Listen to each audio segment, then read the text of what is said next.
We're down in Corpus Christi, teaming up with Wade Middleton and his longtime buddy, Chris Clarkson. These two have been fishing together for over 30 years, and now they're back at it for a 2-day adventure in Baffin Bay and the Land Cut, some of their favorite old stomping grounds. The preparation and planning for a trip like this with your buddies is key.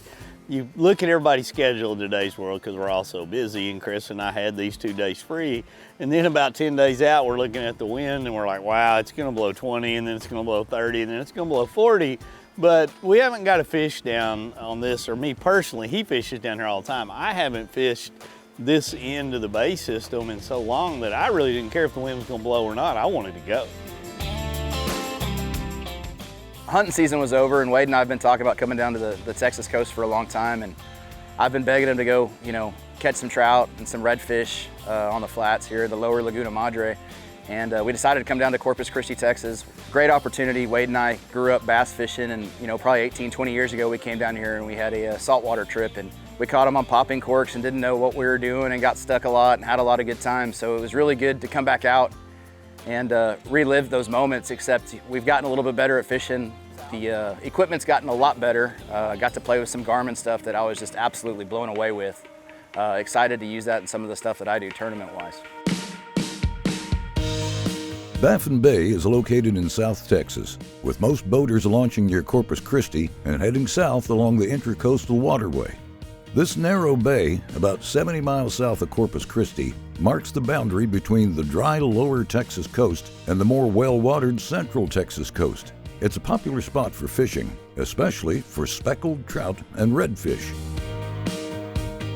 On our trip down here, the first evening we came down, we got the boat in the water, kind of got everything rigged up, typical of old buddies. You kind of talking a little trash and poking fun at each other as you go out, remembering past trips. And we're running down the Intercoastal, and Chris is like, hey, let's, it's pretty windy, let's pull in behind this first spot. And it's a spot that, 25, 30 years ago I had caught fish, so I knew there's potential. Who's gonna catch the first 12-incher? You. You're casting further than me. I'm casting further. There's one. Nice. I think I got the first, the 12-incher too, right? Right on it. I might not go 12. 12. Oh man, bites are fun. I say it all the time. That doesn't count. Yeah, it Too does. little. Just because he wasn't 12 inches. Yeah, they hit it hard. Whoa, that's not a piggy first. No. 12-incher. I got the first 12-incher. Yeah, the first one.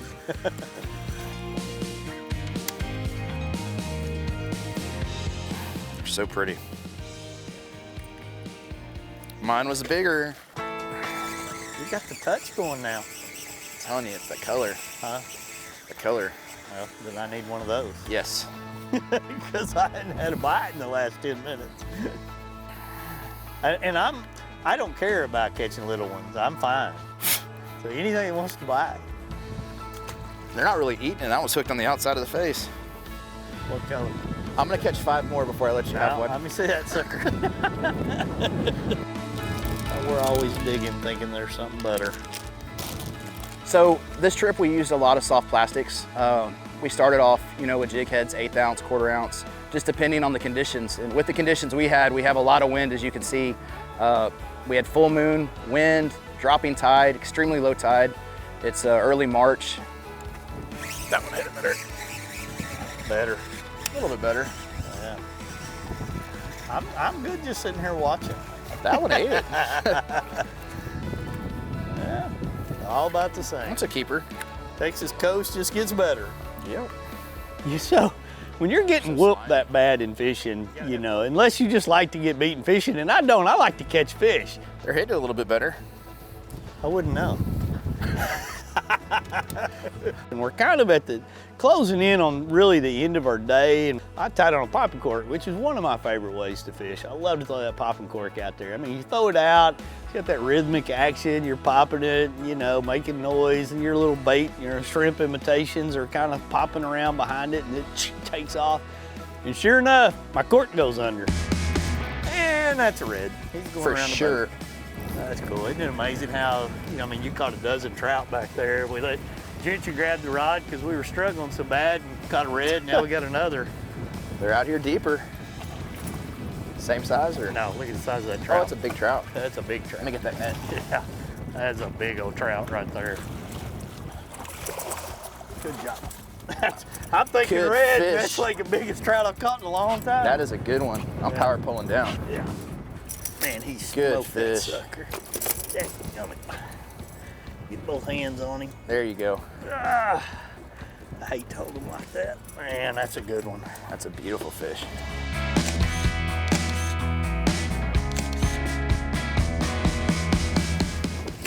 Well, you may have caught like 37 more than me, but I got you my big one. I told you it was gonna happen. It always happens.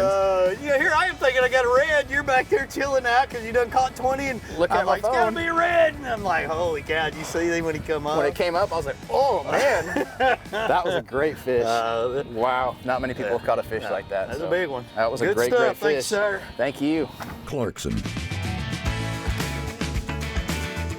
Chris knows these waters like the back of his hand.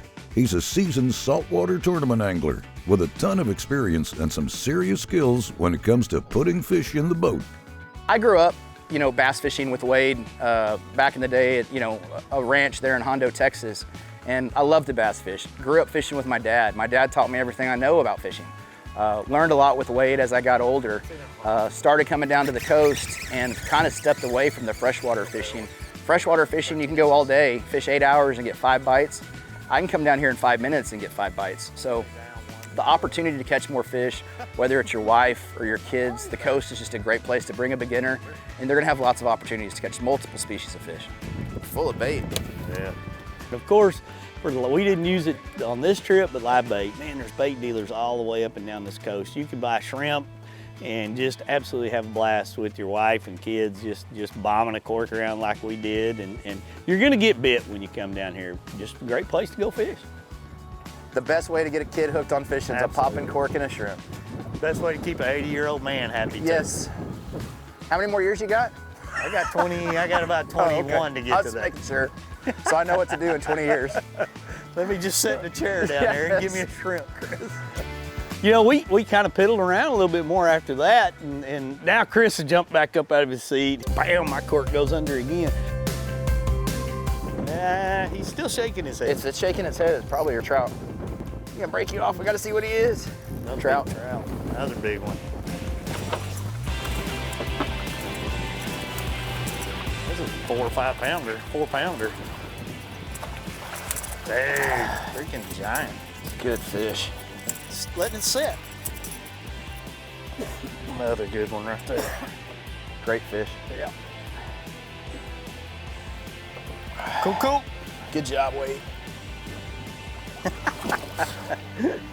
I'd rather be lucky than good. Putting it on me with a popping cork now. Isn't that funny though? We netted up, 5-pound trout. So, Wade caught 2 really, really good fish under really tough circumstances with the weather. I may have gotten slammed and beat down like a dog on this one here that was peeing on the carpet, but I got the 2 biggest, Chris caught the most. So it was a really fun day down on the Texas coast, and that makes it enjoyable. All the features on this Ranger Bay 2360 are pretty amazing.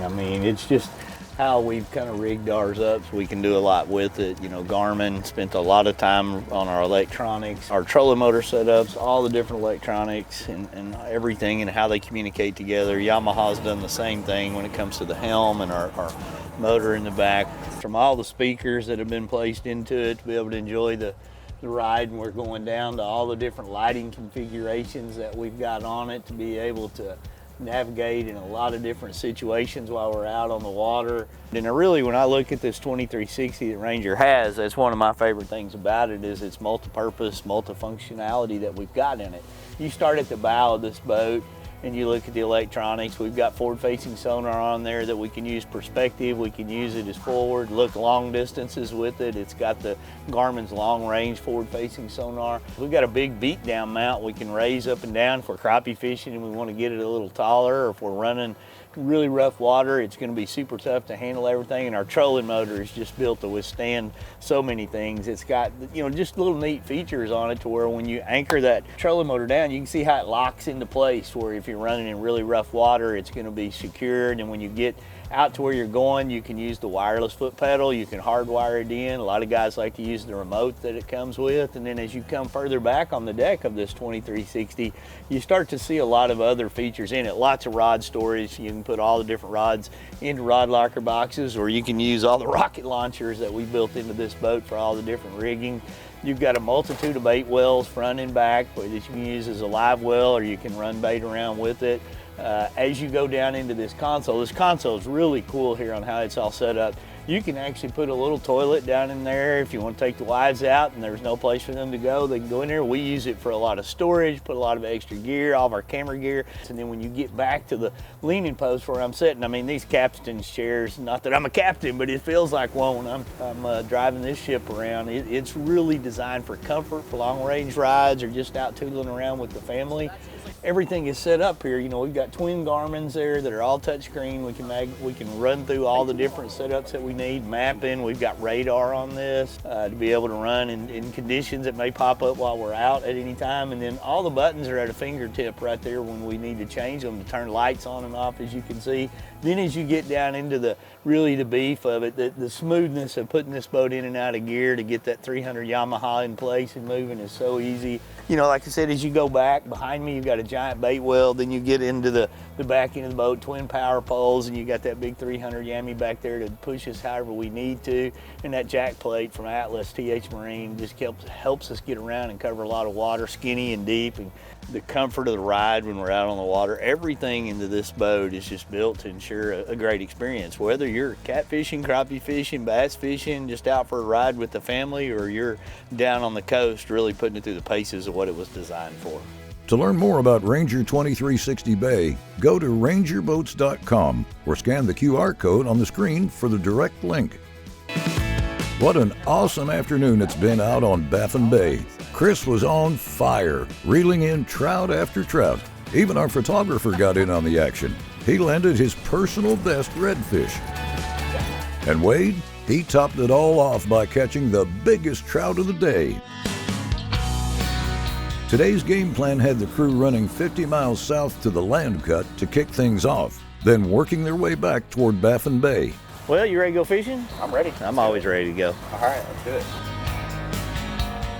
We knew the winds were going to gas the final day, and I mean blow hard. You know, the forecast was 20 to 30 with gusts to 50, and you know, we would have done this when we were 25. We certainly still do it. You know, we're bombing around, catching a few more small trout, fighting the wind, kind of playing. Oh, all right. Hey, that's the proverbial 3 in a row I've been lucky. Last night and then tonight, just while I'm driving the boat.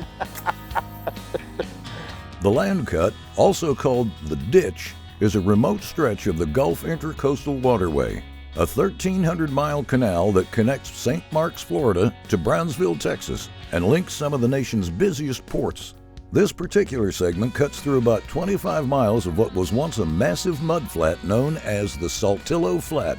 It's the most isolated part of the Intercoastal Waterway, bordered by the Kennedy Ranches to the west and Padre Island National Seashore to the east. The channel itself is 125 feet wide and 12 feet deep. Ready? Yeah. That's kind of like some better flash. It's bad when you catch one while you're trying to anchor it. The boat's changing directions. That's almost big enough for food.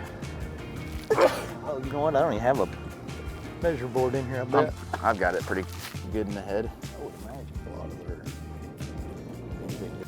there. And I was throwing where you told me. That was lucky. Lucky. That, see? And you told me to throw up there, you threw over there. Better fish.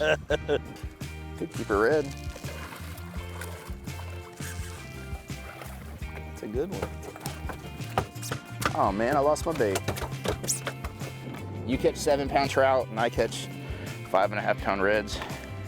I was lucky than good. Beautiful fish. Yeah, really pretty one there. Perfect size. The cool thing about this bay system is your ability to, you can get shallow on the flats. You can fish the drop-offs of the intercoastal. There's drains all up through there. There's a lot of different ways and places you can fish it, and that's why I've always kind of been enamored by it. Yeah, there's some places you don't want to run. You're going to get stuck, or you might even hit a rock. But, you know, with today's mapping, you can get some good intuition on it. Take your time, be slow. And that's really kind of what we did. You know, we were running that Ranger Bay 2360, fully rigged, fully loaded, all the toys that we possibly could have, could handle big wind like this. And, you know, we just ran down and started fishing our way back, so we caught trout. There must be some kind of fish law out there that they just shrink. But it's a bite.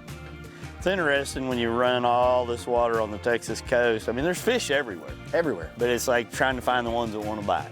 Yep.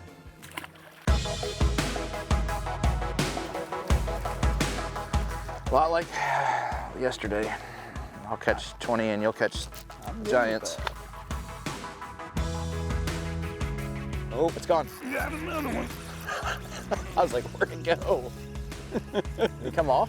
Or is it just that small? It's just that small. It's pretty small. But he was big enough to take the bobber down. And he hit it as soon as it hit the water. Who doesn't like to see the bobber go down, That's right? We all started watching bobbers go down, and I hope I can end it watching a bobber go down. It's a good thing. Like starting in diapers? Yeah. Ending in diapers? Ending in diapers, going back. You know what the easiest thing is to put a shrimp on a popping cork. Absolutely. Everything wants to eat a shrimp. Oh, man. I mean, I want to eat a shrimp. A bird wants to eat Yes. a shrimp. A fish wants to eat a shrimp. Everything wants to eat a shrimp. And there's so many places down here you can buy shrimp, you Yes. know, for people that want to go do that. I mean, that's what my wife likes to do. She wants me to go, you know, fill the Engle cooler up with a bunch of shrimp and, you know, get out here and tie on a popping cork and do this. Yeah. And she's just as happy catching those little ones as you and I are catching 5-pounders. Right. And that's a cool thing about fishing. And that's still exciting for us just to have It them. is. Oh, man. That's the.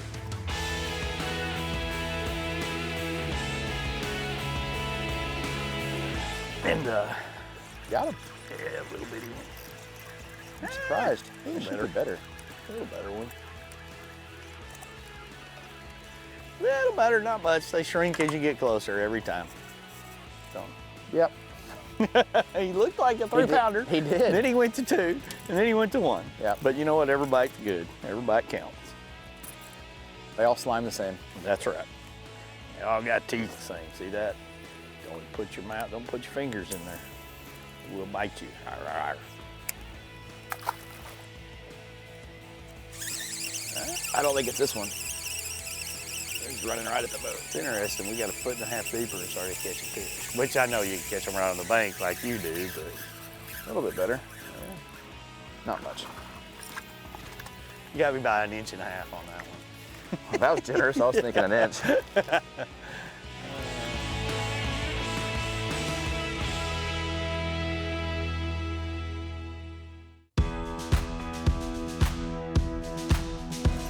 Full moon, cross-eyed wind, who knows what the situation was. We just could never really get it going, but we caught a lot of fish. We had a lot of fun, got to fish on a cool bay system with a really good old friend of mine that I've fished with since he was in high school, and he's become an expert down here. And so, you know, I got to kind of refresh my memory with some things. That's a cool thing about old friends. There's, you know, a lot of people have secrets to their fishing stuff, not Chris and I. I mean, we tell them how we caught them, what we caught them on, but we do still tease each other on who caught the most and who caught the biggest. At the end of the day, Wade catches 2 big ones. He caught a real pretty, 7-pound trout and then followed it up with a 5-pound trout. So I think the 20 fish that I caught may have added up to those 2 fish. So it's not always about numbers. Well, that's a wrap for this episode of Fishing and Hunting Texas. Remember, you can watch this or any of your favorite episodes anytime, anywhere. Head to OutdoorAction.com and download the free app.